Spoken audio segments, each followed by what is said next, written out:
नमस्कार शेतकरी बंधू आणि भगिनींनो व माझ्या विद्यार्थी मित्र आणि मैत्रिणींनो, स्वागत आहे आपलं सर्वांचं आपल्या यूट्यूब चॅनल कृषी सेवा हीच निष्ठा यावर. महाराष्ट्रातील किंबहुना पूर्ण भारतातील सर्वात महत्त्वाचं फळपीक जर कोणतं असेल तर ते डाळिंब आहे. आणि या डाळिंब पिकाखाली महाराष्ट्रातीलच तसेच आपल्या भारतातील भरपूर काही क्षेत्र लागवडीखाली येत आहे. आणि या पिकाला जर आपण लागवड करायची असेल तर आपल्याला हलकी जमीन किंवा मध्यम जरी जमीन असेल तरी देखील चालू शकतं. फक्त त्यासाठी आपल्याला जाती मात्र व्यवस्थित सिलेक्ट करायचे आहेत. तर त्यात जर बघितलं आपण तर आपल्याला शासनमान्य जे काही नर्सरी असेल अशा नर्सरीतूनच आपल्याला जे काय तुमचा तेल्या किंवा ज्याला म्हणतो आपण मर वगैरे अशा रोग जे काही प्रादुर्भाव झालेले जे काही झाडे असतील अशांचं ह्या मातृ झाडं आपल्याला चांगले रोपवाटिकेतून आपल्याला घेणं अत्यंत गरजेचं आहे. म्हणजे कोणत्या जाती बघा, गणेश, G137, मृदुला, फुले आरिक्ता, भगवा, फुले भगवा, सुपर, फुले अनारदाना इत्यादी. लागवडीचं अंतर जर बघितलं आपण तर 4.5 मीटर बाय 3 मीटर म्हणजे 2 झाडातील अंतर 4.5 आणि दुसऱ्या 2 झाडाचं अंतर देखील तुम्हाला 3 मीटर ठेवणं अत्यंत गरजेचं आहे. ह्या पिकाला आपल्याला हेक्टरी आपल्याला डोस देता येत नाही. या पिकाला आपल्याला प्रति झाड आपल्याला फर्टिलायझर डोस द्यावा लागतो. म्हणजे जर बघितलं आपण तर पूर्ण जेव्हा झाड वाढ होऊन जाईल तेव्हा साधारण 40 ते 50 किलो आपल्याला शेणखत प्रति झाड द्यायचं आहे. आणि नंतर आपल्याला साधारण 625 ते 700 ग्राम प्रति झाड द्यायचं आहे. स्फुरद आपल्याला 250 ते 300 ग्राम द्यायचं आहे व पालाश साधारण आपल्याला 250 ते 300 ग्राम देणं अत्यंत गरजेचं आहे. तसंच हे झाडाचं 2 झाडातलं अंतर जास्त असल्यामुळे आपल्याला आंतरपिके देखील घेता येतात. म्हणजे आंतरपिके जर बघितलं आपण तर कांदा असेल, मूग असेल, चवळी असेल, सोयाबीन असेल असे देखील आपण पिकं घेऊ शकतो. किंवा काही वेलवर्गीय किंवा वांगेवर्गीय देखील आपण भाजीपाला याच्यामध्ये घेऊ शकत नाही, कारण की याच्यामुळे रोगाचा प्रादुर्भाव जास्त पसरतो. फक्त आपल्याला वेलवर्गीय व वांगेवर्गीय भाजीपाला आपल्याला इथं आपल्याला घेता येणार नाही. बाकी तुम्ही कुठले पण ॲग्रोनॉमिकल क्रॉप तिथं आपण लावू शकता. तसंच डाळिंबाची लागवड जे काय आपण करणार आहेत ती आपण साधारण 15 बाय 10 फुटावर आपल्याला करायची आहे. तसंच आपल्याला काही महत्त्वाचे काही मुद्दे असतात. म्हणजे काय की आपल्याला रोप लागवडीनंतर साधारण 2 वर्षांनी आपल्याला बहार धरणं गरजेचं आहे. म्हणजे तोपर्यंत आपल्याला फक्त नत्र स्फुरद पालाश किंवा जे काही अन्नद्रव्य असेल ते आपल्याला द्यायचं आहे. कारण काय होतं, आपण जर लवकर बहार धरला तर झाडं हे कमकुवत होतात आणि अशक्त पण राहतात. आणि ते झाडं कमकुवत आणि अशक्त राहिले म्हणजे ते आपल्याला रोगाला देखील ते लवकर बळी पडतात. तसंच शक्यतोवर डाळिंबासाठी आपण ठिबक सिंचनाचा वापर करायचा आहे. आणि ह्या पिकामध्ये आपण बघितलं तर खोडकिडीचा देखील प्रादुर्भाव होत असतो. म्हणून आपण ज्यासाठी आपल्याला जमिनीमध्ये आपल्याला जे काही तुमचा खोडकिडीचा प्रादुर्भाव झाला असेल तर व्यवस्थित चर आणि खड्डे खंदून आपल्याला त्याची ड्रेंचिंग करणं गरजेचं आहे. समजा तुमचं कॉपर ऑक्सिक्लोराईड असेल वगैरे त्याची. तसेच डाळिंबाचे दर्जेदार फळाचे उत्पादन जर आपल्याला घ्यायचं असेल तर आपल्याला सूर्यप्रकाश प्रत्येक झाडावर पोचणं गरजेचं आहे. म्हणून आपल्याला सूर्यप्रकाश प्रत्येक झाडावर पोचणे म्हणजे काय, तुम्हाला आता दाट लागवड करायची नाही, थोडीशी विरळ लागवड करणं अत्यंत गरजेचं आहे.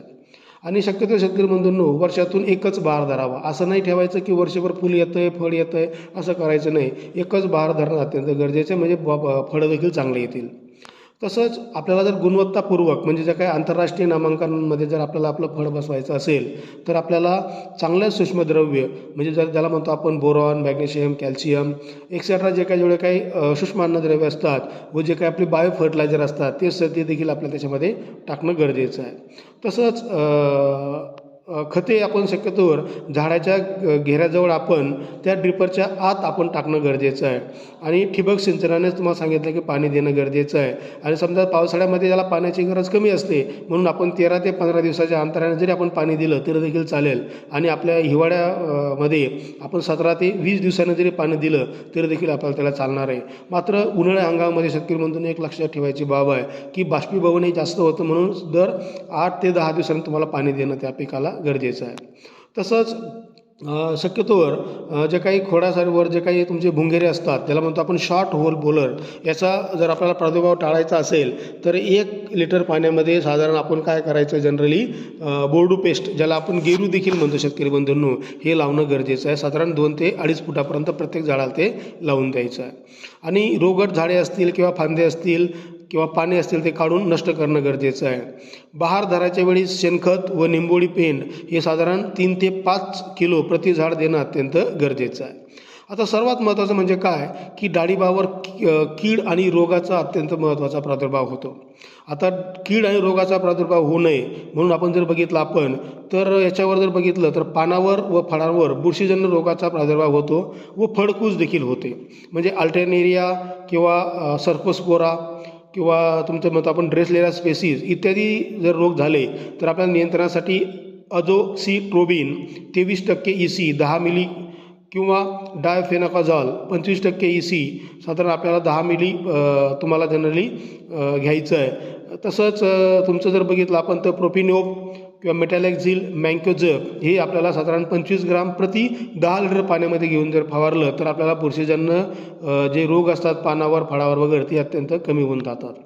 तसंच शेतकरी बंधूंनी जर बघितलं आपण तर ह्या जे काय रोग आहेत ह्या रोगाचा जे काही जीवाणूजन्य रोग आहेत त्याला म्हणतो आपण बॅक्टेरियल डिसीज ही जसं याच्या नियंत्रणात जर बघितलं आपण तर कासू गायमायसिन 5% अधिक कॉपर ऑक्सिक्लोराईड 45% WP 10 ग्राम प्रति 10 लिटर पाण्यामध्ये घेऊन आपल्याला फवारणी करणं अत्यंत गरजेचं आहे. तसंच डाळिंबावर जर बघितलं आपण तर रस शोषण करणाऱ्या किडी म्हणजे मावा असेल, जावा असेल, फुलकिडे असतील, माशी असेल किंवा फळे पोखरणारी अळी असेल इत्यादी देखील भरपूर काही किडी येतात. त्यांच्या नियंत्रणासाठी आपल्याला सायट्रिनोफ्रॉल 10.26% ओडी 7 ते 9 मिलीलिटर म्हणजे 10 मिलीलिटर साधारण 10 लिटर पाण्यामध्ये घेऊन आपल्याला त्याची फवारणी करणं गरजेचं आहे. तसंच खवले कीड असेल किंवा खोल कीड असेल वगैरे यांचं देखील आपण क्युनाल्फॉस आपण 5 मिली प्रति 10 लिटर पाण्यामध्ये घेऊन देखील त्याचा आपण प्रादुर्भाव आपण कमी करू शकतो किंवा नायनाट करू शकतो. डाळिंबावर सर्वात महत्त्वाचे जर कोणते असतात तर तेलकट डाग आपल्याला पडलेले दिसतात शेतकऱ्यांमध्ये त्याला आपण तेल्या रोग देखील म्हणतो आपण. आता ह्या रोगाचे साधे लक्षणं असतात म्हणजे काय की आपल्याला ह्याचा प्रादुर्भाव बघितला आपण तर पानांवर होतो, फुलांवर होतो, खोडावर आणि फळांवर देखील होतो. ह्या रोगाचा प्रसार जर बघितला आपण तर झॅन्थोमोनास या जीवाणूमुळे त्याचा प्रसार हा होत असतो. याचा प्रसार हा पान, फूल तसेच खोड यांच्यावर देखील आपला होत असून प्रत्येकावर काळा डाग पडतात आणि फळावर देखील काळे काळे डाग पडतात. त्यामुळे कस्टमर किंवा गिराईक घेत नाही म्हणून याचं तुम्हाला आपल्याला नियंत्रण करणं अत्यंत गरजेचं आहे. म्हणजे काय की तुम्हाला चांगल्या मातृवृक्ष जो असेल म्हणजे जो रोगमुक्त असेल अशा मातृवृक्षामधून तुम्हाला रोपवाटिकेतूनच तुम्हाला रोपं हे आणायचे आहेत. तसंच आपल्याला जर बघितलं आपण तर विविध कीटकांद्वारे देखील या रोगाचा जनरली प्रसार होतो. म्हणून शेतामध्ये आपण जर बघितलं आपण तर कामगार किंवा मजूर किंवा जनावर इत्यादी जे असतात ते देखील या रोगाचा प्रसार करतात. म्हणून यांचं आपण थोडंसं इंटरफेअर कमी करून टाकायचं आहे आपल्या बागेमध्ये. तसंच जर आपण बघितलं आणखी महत्त्वाचं मत शेतकरी बंधूंनो तर मागील आपण एकदा फळ पूर्ण पीक काढल्यानंतर कमीत कमी आपण त्या बागेला 3 ते 5 महिन्याचं आपण विश्रांती देणं गरजेचं आहे. तसंच झाडाची आपण छाटणी जर करायची ज्याला म्हणतो आपण प्रुनिंग करणं वगैरे तर ते प्रुनिंग करून झाल्यानंतर आपल्याला 10% बोर्डो पेस्ट म्हणजे काय त्याच्यामध्ये 1% मोरचूद अधिक कडीचा चुना 1 किलो हा 10 लिटर पाण्यामध्ये घेऊन तुम्हाला पूर्ण पिकाला किंवा पूर्ण झाडाला त्याला तुम्हाला लावून ठेवायचा आहे. फक्त लक्षात एक ठेवायचं आहे की त्या बोर्डो मिक्सरचा सामू हा कमीत कमी 7 असावा, तो जास्त किंवा कमी नसावा. तसेच पिकाच्या फुलगडाच्या काळात तुम्हाला गांडूळ खत म्हणा किंवा निंबोळी पेन म्हणा इत्यादी सेंद्रिय खताचा तुम्हाला वापर करणं अत्यंत गरजेचं आहे. त्यामुळे झाडाची वाढ ही निरोगी होते व आपल्याला दर्जेदार उत्पन्न तसेच तेल्या रोगाचे आपल्याला प्रमाण आपल्याला कमी करता येतं.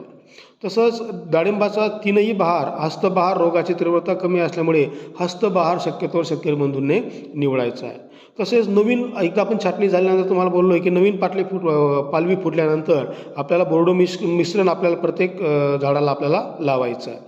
तसंच जसं आपण इतर बुरशीजन्य रोग असतील त्याचे जे काय उपाययोजना आपण जे तुम्हाला पहिल्यांदा सांगितलं मी अशा प्रकारे तुम्हाला बुरशीनाशके घेऊन त्याला कंट्रोल करायचा आहे.